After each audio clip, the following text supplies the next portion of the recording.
Սիրելի հայրենակիցներ, այս ընտրություններն առաջի անգամ ցույց տվեցին, որ Հայաստանի վարչապետը այլևս չունի ժողովրդի մեծամասնության վստահությունը։ Այսօր Հայաստանը ղեկավարում է մի վարչապետ, որը չունի ժողովրդի հստակ եւ ուժեղ մանդատը։ Նիկոլ Փաշինյանը կիրառեց իշխանական ռեսուրսի գրեթե բոլոր այն մեթոդները, որոնք բնորոշ են ոչ ժողովրդավարական վարչակարգերին, սակայն նույնիսկ այդ պայմաններում չկարողացավ ստանալ ժողովրդի մեծամասնության աջակցությունը։ Նա նորանկախ Հայաստանի պատմության մեջ ամենաթույլ վարչապետն է։ Սա հայ ժողովրդի համարձակության եւ փոփոխության կամքի ամենավառ ապացույցն է։ Շնորհակալություն ենք հայտնում Հայաստանի բոլոր քաղաքացիներին, որոնք չվախեցան, չերկմտեցին եւ կանգնեցին փոփոխության կողքին։ Շնորհակալություն ենք հայտնում ուժեղ Հայաստան դաշինքի բոլոր անդամներին, որոնք շարունակեցին պայքարը նույնիսկ այն պայմաններում, երբ իրենց գործընկերներից շատերը քաղաքական հետապնդումների ենթարկվեցին, միայն այն պատճառով, որ պայքարել էին ուժեղ Հայաստան ունենալու համար։ Շնորհակալություն ենք հայտնում մեր բոլոր աջակիցներին, որոնցից շատերը բացահայտ կանգնեցին մեր կողքին, անգամ վտանգելով իրենց աշխատանքն ու ապագան։ Յուրաքանչյուր քաղաքացու, որը քվեարկեց ազատ եւ արդար ընտրությունների, օրենքի գերակայության եւ Հայաստանի արժանապատիվ ապագայի համար։ Այս ընտրություններից հետո մեկ բան ակնհայտ է. Հայաստանի ժողովուրդը քվեարկել է Փաշինյանի իշխանության դեմ։ Հայաստանի ժողովուրդը մերժել է եկեղեցու դեմ տարվող պայքարը եւ ազգային ինքնության թուլացման քաղաքականությունը։ Հայաստանի ժողովուրդը մերժել է սահմանադրությունը փոփոխելու եւ ազգային շահերի հաշվին զիջումների գնալու ծրագիրը։ Հայաստանի ժողովուրդը մերժել է այն տնտեսական քաղաքականությունը, որը նվազեցնում է մարդկանց կենսամակարդակը։ Եթե Հայաստանը երկուսակցական համակարգ ունենար, ինչպես օրինակ Միացյալ Նահանգներում, ապա այս ընտրություններում հաղթողն ակնհայտ էր։ Չնայած վարչական ճնշումներին, ընտրախախտումներին, ուժեղ Հայաստանի դեմ իրականացրած քաղաքական հետապնդումներին, Փաշինյանը չկարողացավ ստանալ հաշվարկված ձայների մեծամասնությունը։ Նա չկարողացավ իրականացնել իր գլխավոր քաղաքական նպատակը՝ սահմանադրական մեծամասնության ապահովումը։ Կան լուրջ հիմքեր ենթադրելու, որ քաղաքացիական պայմանագրի իրական աջակցությունը զգալիորեն ավելի ցածր էր, քան պաշտոնապես հրապարակված թվերը։ Նույնիսկ քվեարկության օրը պետական համակարգի աշխատակիցների նկատմամբ գործադրվել են ճնշումներ, իսկ բազմաթիվ փաստեր են հրապարակվել զինծառայողների մասնակցությամբ ընտրական գործընթացի ավարտից հետո։ Եթե ընտրություններ լինեին իրապես ազատ, անկախ եւ մրցակցային, Հայաստանի այսօրվա առաջնորդը լինելու էր Սամվել Կարապետյանը։ Սամվել Կարապետյանը ավելի քան 1 տարի անցկացրեց կալանքի տակ, սակայն նույնիսկ այդ պայմաններում կարողացավ կանխել Նիկոլ Փաշինյանի սահմանադրական մեծամասնություն ձևավորելու գործընթացը։ Նման օրինակ դժվար է գտնել աշխարհի որևէ ժողովրդավարական երկրում։ Նա կարող էր ընտրել անձնական ազատությունը, եթե հրաժարվեր պայքարից, սակայն նա ընտրեց պայքարել Հայաստանի, հայ առաքելական եկեղեցու եւ հայ ժողովրդի ազգային շահերի համար։ Մենք խոստացել էինք ժողովրդին հաղթանակ, եւ այդ հաղթանակը մենք բերելու ենք։ Ընդամենը 4 ամսում Սամվել Կարապետյանի առաջնորդությամբ ստեղծվեց Հայաստանի ամենաուժեղ ընդդիմադիր քաղաքական ուժը։ Ուժեղ Հայաստանը Հայաստանի պատմության ամենաուժեղ ընդդիմությունն է։ Մենք թույլատրինք գործող իշխանության դիրքերը։ Մենք փակեցինք այն ճանապարհը, որով Փաշինյանը ցանկանում էր ստանալ սահմանադրական մեծամասնություն եւ իրականացնել իր քաղաքական ծրագրերը։ Եվ այսպես, այսօր մենք ուզում ենք հայտարարել մի բան.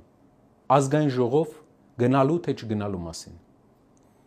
Որոշումը ընդունելուց առաջ մենք քննարկել ենք 2 սցենար։ Առաջինը գնում ենք ազգային ժողով եւ դրանով օրենսդիրում ունենում ենք ներկայացվածություն, երկրորդը չենք գնում ազգային ժողով եւ չենք ունենում ներկայացվածություն։ Նայեցինք տարբերակ փողոցային պայքարի։ Եթե փողոցում հայտնվում էր 70-80 հազար մարդ, ապա այդ պարագայում մենք ազգային ժողովում չէինք ունենում գրեթե մեկ պատգամավոր, որը կքվեարկեր մեր բերվող փոփոխության օգտին։ Քաղաքացիական պայմանագիր կուսակցության եւ ընդդիմության ձայների համեմատության տարբերությունը այնքան շատ էր, որ գործնականում անհնար էր հասնել օրենսդիրի միջոցով իշխանափոխության փողոցային պայքարի արդյունքում։ Եթե գնում ենք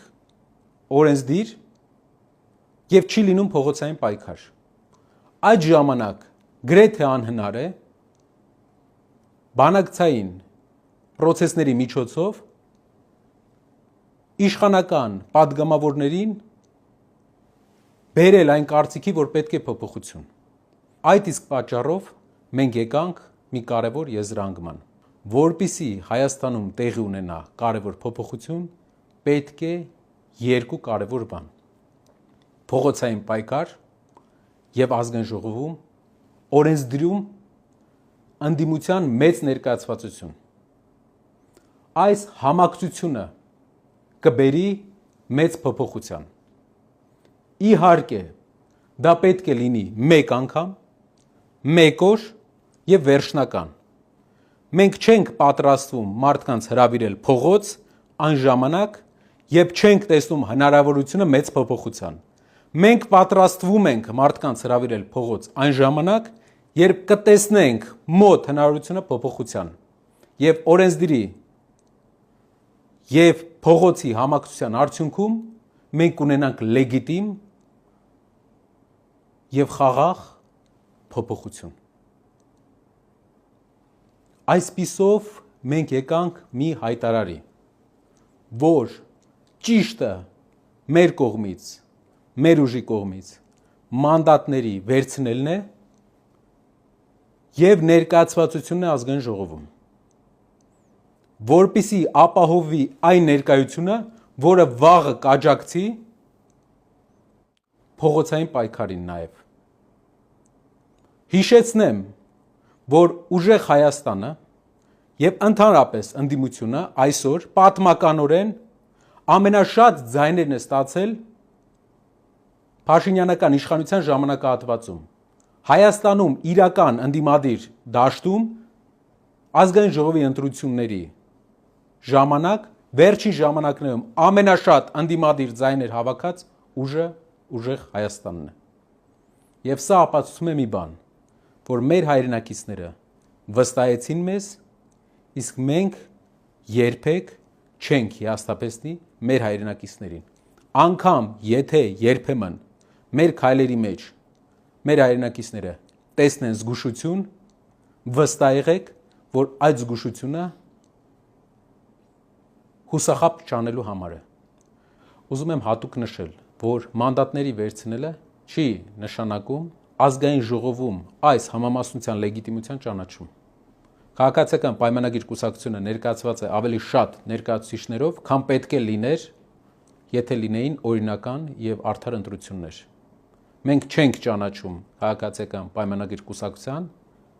ներկայացվածության թվաքանակը, ներկայացվածությունը ազգային ժողովում այս կազմով։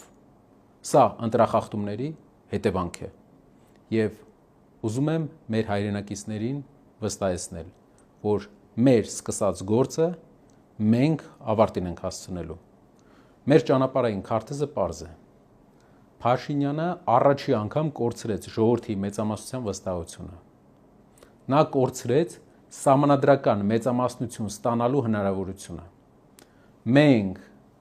կսկսենք մասնակցել համայնքային ընտրություններում եւ կշարունակենք ընդլայնել ժողովրդի վստահությունը։ Ինչու է պետք համայնքային ընտրությունների մեր մասնակցությունը, որովհետև այս ամբողջ process-ների ժամանակ ընտրախախտումների մեջ նշանակալի դեր ունի համայնքներում քաղաքացիական պայմանագիր կուսակցության տեղային ներկայացուցիչների վարքագիծը եւ ճնշումները։ Մենք պետք է կտրենք քաղաքացիական պայմանագիր կուսակցության թևերը Հայաստանով մեկ, որպեսզի նրանք հնարավորություն ունենան ամեն գյուղում, ամեն քաղաքում ճնշման ենթարկել մեր հայրենակիցներին իրենց արդար որոշման համար։ Սա կբերի շատ ավելի դրական լուծումների հետագայի process-ների ժամանակ, արտահերթ եւ հերթական ընտրությունների ժամանակ։ Մենք նաեւ կսկսենք պայքարել բոլոր այն ուղղություններով, որոնք կօգնեն մեզ սահմանափակել քաղաքացիական պայմանագրի իշխանությունը, որպիսի այդ գործիքակազմերը, որոնք նրանք ունեին այս ընտրության ժամանակ ընտրակեղծի կատարելու, չօգտագործեն այլևս։ Երկարաժամկետ առումով մեր երկիրը ունի մեծ մարտահրավերներ, եւ այս մարտահրավերներին դեմ կանգնելու համար մեզ պետք է փոխել այսօրվա իշխանությունը։ Մեր սկսած գործը մենք հասցնելու ենք ավարտին։